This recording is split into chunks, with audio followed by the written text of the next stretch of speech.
Hi, friends. For today's episode, we are going to talk about asking for directions in Bisaya. If you're ready, let's get started. So, if you want to ask, do you know where is and the name of the place? In Bisaya, you are going to say, kabalo ka kung asa ang and the name of the place. Again, do you know where is the? In Bisaya, you will say, kabalo ka kung asa ang. Okay, so I'm going to flash some pictures and we are going to practice saying the phrase kabalo ka kung asa ang. Okay, you ready? Let's get started. Kabalo ka kung asa ang. So wet or public market in Bisaya is palengke. Palengke. So if you want to ask, do you know where is the wet or public market? You will say, kabalo ka kung asa ang palengke. So how about an eatery, place where you're going to eat? So in Bisaya, we say, kan-anan. Kan-anan. So to ask, do you know where is the eatery?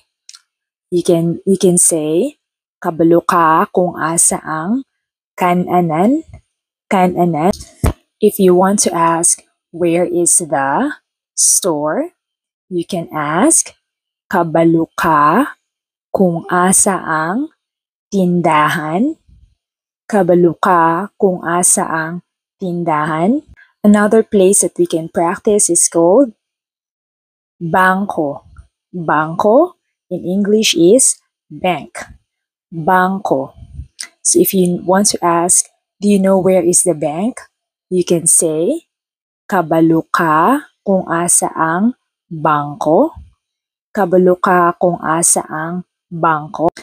For other places like hospitals, bus terminals, airport, you can just say those places as they are because we don't have a direct translation for those in Bisaya. So if you want to go to the airport, you can ask, kabalo ka kung asa ang airport? Or to the bus terminal, kabalo ka kung asa ang bus terminal? If you want to go to the hospital, kabalo ka kung asa ang hospital? If you want to go to the mall, kabalo ka kung asa ang mall? And that's it. So the next time we are going to practice another phrase. It's related to asking for directions, but this time you're going to ask, where is the closest